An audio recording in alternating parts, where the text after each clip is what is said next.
was in the United States Air Force. I entered the military in '66.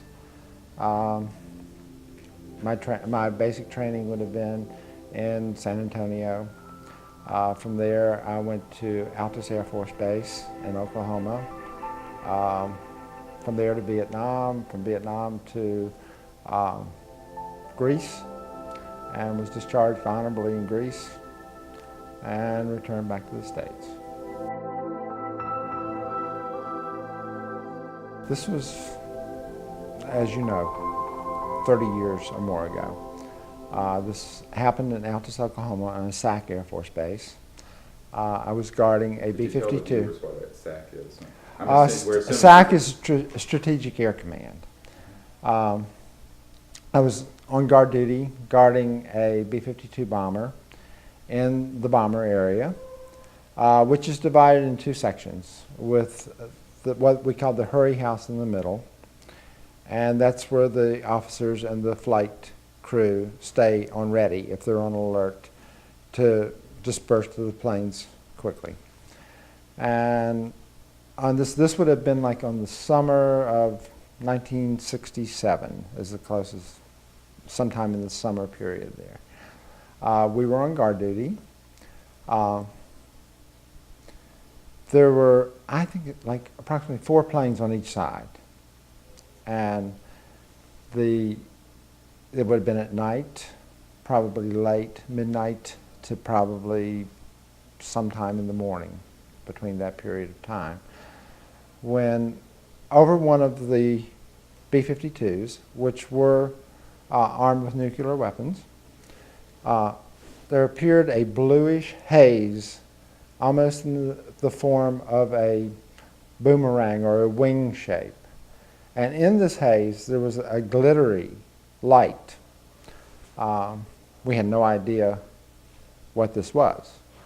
And we do know that the SAC teams were called to ready, so they came out to the plane. But prior to that, this just hovered over the plane for a short period of time and then just vanished. We were told later that it was picked up on radar.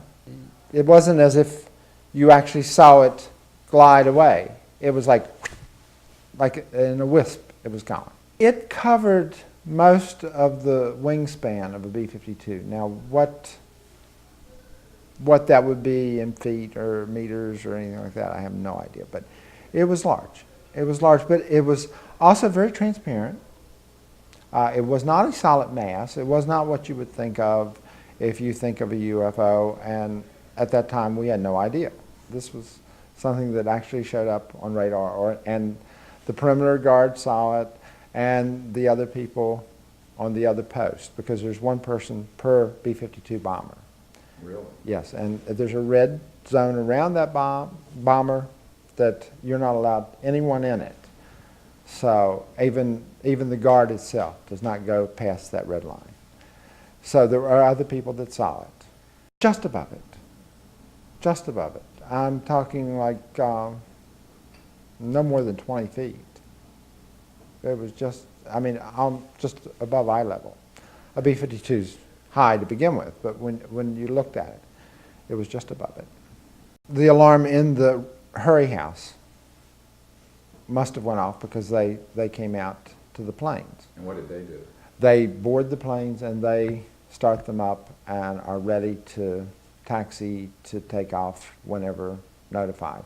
There was not a notification. They just started their engines, and then they must have gotten word. We don't hear what's going on in the cockpit, but then they shut down the planes and then they went back in. Or shortly afterwards, after we'd seen it. It had left, and that's when they were dispersed to the planes. There were nuclear weapons on. The SAC base is always ready for that. So those are hot, ready to go. So yes, strategic area. yes. And when they're in that area, that's what they're loaded for. That's why we're guarding them. That's the whole purpose of not allowing anyone near them, because they were armed with nuclear weapons. We had no idea what it was. I still have no idea what it was, other than it was a mist in the shape of a boomerang that had glitter in it. We'd never seen anything like this. Yeah, so it was unusual. It was something that we were mystified by. My flight instructor was looking back to the northeast in the direction of the runway and said, "What is that?" I deleted an expletive, but what is that? And I looked up in the direction he was looking, and he was looking in the sky over the runway.